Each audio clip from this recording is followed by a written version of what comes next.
বাড়ি আমার পাবনা, নাই কোনো ভাবনা। বাড়ি আমার পাবনা, নাই কোনো ভাবনা। দেশ ছাড়ছি, বিদেশ ছাড়ছি, খাচ্ছি পান্তার রুটি। দেশের মানুষকে বুঝতেই পারি না আমি কত কষ্টে আছি। কথাগুলো কোনো সিনেমার সংলাপ নয়। সৌদি আরবের মরুভূমিতে বসে নিজের জীবনের বাস্তবতার কথাই এভাবে তুলে ধরেছেন পাবনার প্রবাসী সজীব। পরিবারের মুখে হাসি ফোটাতে একটু ভালো থাকার আশায় হাজার হাজার মাইল দূরে সৌদি আরবে পাড়ি জমিয়েছিলেন তিনি। কিন্তু বিদেশের মাটিতে এসে সে যে জীবন অপেক্ষা করছিল তা ছিল কল্পনার চাইতেও কঠিন। সজীবের দিন কাটে মরুভূমির বুকে। কফিলের এক ঝাঁক ছাগল দেখাশোনা করে এখন তার মূল কাজ। যে আমার বাবা মা আমাকে রিহাবে পাঠিয়েছে। প্রচণ্ড রোদ, ধুলোর ঝড় আর চারপাশের বিস্তীর্ণ মরুভূমি, এই কঠিন পরিবেশের মধ্যেই সকাল থেকে রাত পর্যন্ত ছাগলের পেছনে ছুটতে হয় তাকে। প্রচণ্ড গরম, কখনো আবার নিঃসঙ্গ মরুভূমির নীরবতায় কেটে যায় তার সময়।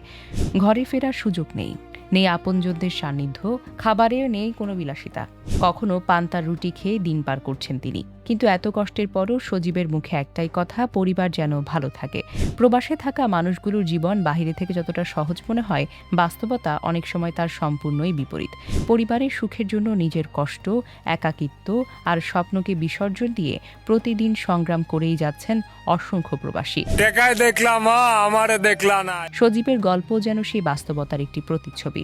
মরুভূমির বুকে ছাগলের পাল আর মাথার উপর প্রখর সূর্য, এই দুটোকেই সঙ্গী করে দিন পার করছেন তিনি।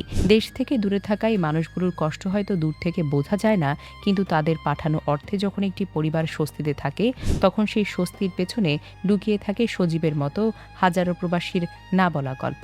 প্রবাসীর হাসির আড়ালে যে কতটা কষ্ট থাকতে পারে, সজীবের জীবন যেন তারই এক জীবন্ত উদাহরণ। হয়তোবা তখন যদি তোমার কথা শুনতাম, এই দিন দেখতে হতো না।